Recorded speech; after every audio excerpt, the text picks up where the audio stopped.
আজকে আমার খুব প্রিয় একটা রেসিপি নিয়ে আপনাদের সাথে শেয়ার করতে চলে আসলাম। আজকে রান্না করেছি টাকি মাছ ভুনা। আপনারা যদি কখনো টাকি মাছ ভুনা না খেয়ে থাকেন অথবা ট্রাই করে থাকেন, একবার এইভাবে ট্রাই করে দেখুন, খুবই মজা। আর আজকে যে টাকি মাছটা রান্না করেছি, এই মাছগুলো বাড়ি থেকে পাঠানো একদম দেশি মাছ।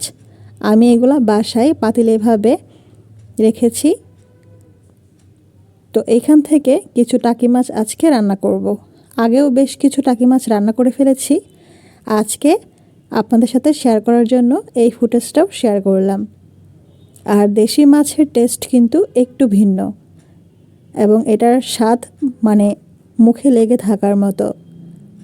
বাজারে কিন্তু যে টাকি মাছগুলো পাওয়া যায় এগুলো মূলত চাষ করে থাকে, তাই টেস্ট ভালোভাবে পাওয়া যায় না। আজকে এই মাছগুলো আমি রান্না করছি, চলুন রান্না শুরু করা যাক। প্রথমে আমি এখানে 3 থেকে 4 টেবিল চামচের মতো সরিষার তেল নিয়েছি আর নিয়েছি পেঁয়াজ কুচি দিয়েছি এখানে প্রায় 1 কাপের মতো। খুব ভালোভাবে ভেজে নিচ্ছি। পেঁয়াজটা নরম হয়ে আসার পর এখানে আমি মশলা অ্যাড করছি। দিয়ে দিচ্ছি 1 টিস্পুন হলুদ, 1 টিস্পুন মরিচ আর ধনিয়ার গুঁড়া 1 টিস্পুন, আর পেঁয়াজ এবং জিরে রসুন বাটা দিয়ে দিচ্ছি এখানে 2 টেবিল চামচের থেকে একটু কম, প্রায় 1.5 টেবিল চামচের মতো। আদা বাটা কিন্তু এখানে ইউজ করছি না, আদা বাটা মাছের মধ্যে ইউজ না করাই ভালো। সব কিছু একসাথে ভালোভাবে মিশিয়ে নিয়ে কিছুক্ষণ কষিয়ে নিতে হবে। দিয়ে দিচ্ছি স্বাদ মতো লবণ। সব কিছু একসাথে ভালোভাবে ততক্ষণ কষিয়ে নেব যতক্ষণ পর্যন্ত এখানে উপরে তেলটা ভেসে চলে আসছে। আর আজকে কিন্তু এই রান্নাটা আমি মূলত হালকা ভুনা টাইপের রান্নাটা যেরকম হয় সেরকমভাবে করব। পানির পরিমাণ খুব কম ইউজ করব। মাছগুলোকে খুব ভালোভাবে এভাবে টুকরো করে কেটে নিয়েছি এবং ভালোভাবে পরিষ্কার করে নিতে হবে, কোনো ধরনের যেন কোনো ময়লা না থাকে, এবং ভিতরটাও কিন্তু খুব ভালোভাবে ক্লিন করে নিতে হবে, তাতে করে কিন্তু মাছের টেস্টটা ভালো লাগবে।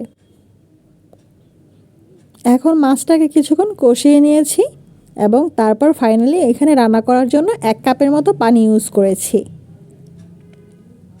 রান্নাটা যখন হয়ে আসছে তেলটা কিন্তু উপরে ভেসে চলে আসছে। আর এই মাছগুলো রান্না করতে কিন্তু বেশি সময়ের প্রয়োজন হয় না।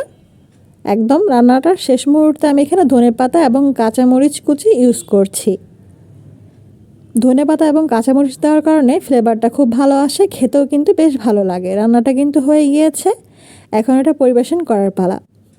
খুব শর্টকাট একটা রান্নার রেসিপি নিয়েছি, আপনাদের সাথে শেয়ার করলাম। সেই জন্য আশা করছি আপনারাও এনজয় করেছেন। আর দেখতে যেরকম লোভনীয় লেগেছে, খেতেও কিন্তু মাশাআল্লাহ খুব ভালো ছিল।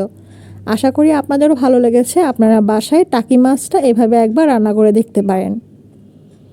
ভালো লাগলে চ্যানেলের পাশে থাকার জন্য চ্যানেলটি সাবস্ক্রাইব করে রাখতে পারেন, এরকম নতুন নতুন আরও রেসিপি পাওয়ার জন্য। সে পর্যন্ত সব ভালো থাকবেন। আজকে এখানে বিদায় নিচ্ছি। আল্লাহ হাফেজ।